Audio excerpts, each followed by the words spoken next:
साहेब मुंद्रा साहेबाला मला सांगायचे, मला जबाबदारी देऊ लागली साहेब. काल मला परवाच्या दिवशी साहेबाचा फोन आला आणि म्हणले तू काम जरा जास्त करतो. त्याला साहेब सांगा आदेश द्या. मला म्हणले तुला परभणीचे संपर्क प्रमुख करायचं, मला म्हणले तू मला लातूरचा संपर्क प्रमुख करायचं. मला साहेब तुमच्या पाया पडतो, मला माझ्या जिल्ह्यापुरतं राहू द्या, मला दुसरीकडे पाठवू नका. का? कारण की आपल्याला माहित आहे आपल्याला जेवढं झेपते तेवढंच आपण करायला पाहिजे. तेव्हा उगीच तुम्हाला सांगतो अंगापेक्षा भोंगा भारी करून काही फायदा नाही. या ठिकाणी संपर्क प्रमुख आनंदराव जाधव साहेब आहेत, मुंबईवरून त्या ठिकाणी येतात, त्यांच्या पायाला भिगरी, त्यांच्या सुद्धा पाठीमागे लागले की तुम्ही परभणी घ्या, मला वाटते नांदेड घ्या. बरोबर आहे साहेब. पण साहेबांनी सुद्धा त्या ठिकाणी सांगितलं की आम्हाला मला हिंगोली जिल्हा द्या. हिंगोली जिल्ह्यामध्ये मी पहिल्यापासून त्या ठिकाणी मी काम केलेलं आहे, त्याच्यामुळे सगळे कार्यकर्ते माझ्या ओळखीचे आहेत. मी त्या ठिकाणी 100% चांगलं काम केल्याशिवाय राहणार नाही. आणि आज आनंदराव जाधव साहेबांच्या नेतृत्वाखाली मला तरी असं वाटतं की आपल्या महाराष्ट्रामध्ये बीओची जर नोंदणी कुठं सर्वात जास्त जर झाली असेल तर ती आपल्या हिंगोली जिल्ह्यामध्ये झाली. आज कळमनुरी मतदारसंघामध्ये 100% बीओची नोंदणी झाली. हिंगोली विधानसभामध्ये 100% नोंदणी झाली. आणि वसमत मध्ये सुद्धा 100% नोंदणी तुमच्या माध्यमातून त्या ठिकाणी करण्यात आली. मित्र उद्याला ठेवा. म्हणून या ठिकाणी मी आपल्याला एवढंच सांगेन की कामं करत असताना आपण सगळ्या जणांनी झोकून घ्या, पक्षासाठी काम करा. आपण कुणाचे, मी तर हार भाषणामध्ये आणि हार त्या ठिकाणी सांगत असतो मित्र उद्याला ठेवा, कुणीही कुणाचा कार्यकर्ता नाही.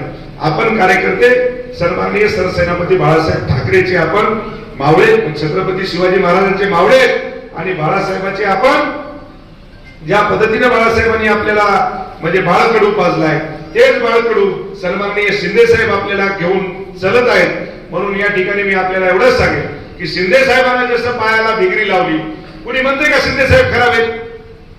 मला सांगा तुम्ही जरा, शिंदे साहेब कुणी म्हणते का खराब आहे?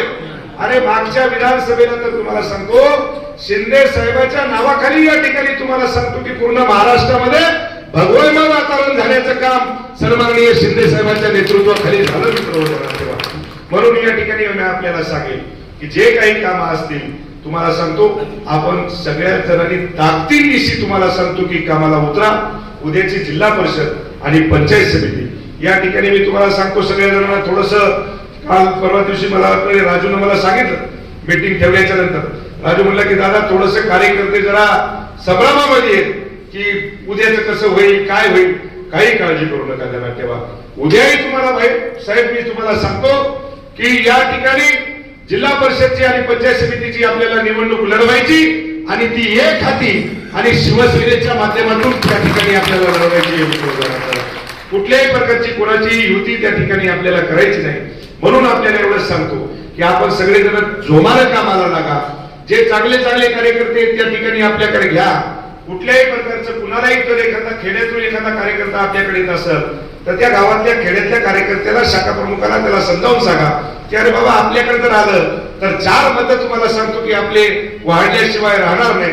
या पद्धतीने जर मला वाटते आपण जर काम केलं तर निश्चितपणे या ठिकाणी शिवसेनेचा विजय झाल्याशिवाय राहणार नाही.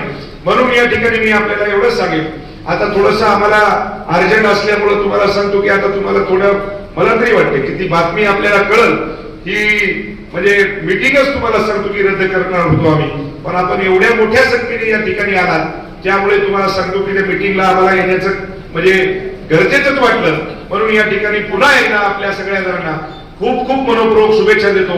चांगलं काम करा, आम्ही तुमच्या 100% सोबत आहोत. कुठल्याही प्रकारचं दुमत आपल्या मनामध्ये ठेवू नका एवढीच या ठिकाणी विनंती बाळगतो आणि माझ्या वाणीला विराम देतो. जय हिंद, जय महाराष्ट्र.